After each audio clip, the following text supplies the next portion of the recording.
Pemirsa, meski telah diketahui tidak berizin, aktivitas galian C di Desa Kelating, Kerambitan Tabanan tetap dibiarkan dan tidak ditindak tegas oleh pemerintah.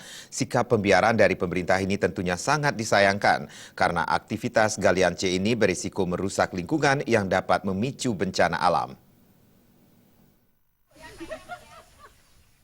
Anggota DPRD Kabupaten Tabanan Made Dirga mengungkapkan sikap pemerintah Kabupaten Tabanan yang melakukan pembiaran terhadap aktivitas galian C ilegal di kawasan Desa Kelating, Kecamatan Kerambitan Tabanan sangat disayangkan. Padahal galian C di kawasan seluas 7 hektar ini telah beroperasi lebih dari 15 tahun, sejak masih menggunakan cara manual hingga menggunakan mesin seperti saat ini. Tidak tegasnya pemerintah dalam pengenaan sanksi menjadikan lahan pertanian di areal galian C turut terkena imbas, yakni kesulitan air karena air sawah dengan cepat mengalir ke kubangan bekas galian C. Faktor ekonomi masyarakat setempat diharapkan tidak menjadi alasan bagi perangkat desa maupun pemerintah melakukan pembiaran. Dampak lain dari pembiaran ini adalah meningkatkan resiko bencana, seperti bencana longsor yang memakan korban jiwa beberapa waktu lalu.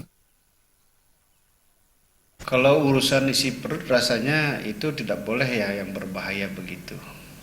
Silakan cari usaha ataukah untuk mengisi perut itu yang lebih tidak berisiko begitulah, kan gitu ya. Kalau dia bikin acara yang model itu, apalagi tanpa izin, kan gitu ya. Itu tidak, menurut saya itu sudah keterlaluan itu. Yang lebih parahnya lagi, saya lihat pemerintah itu tidak tegas dia. Mohonlah tegaskan.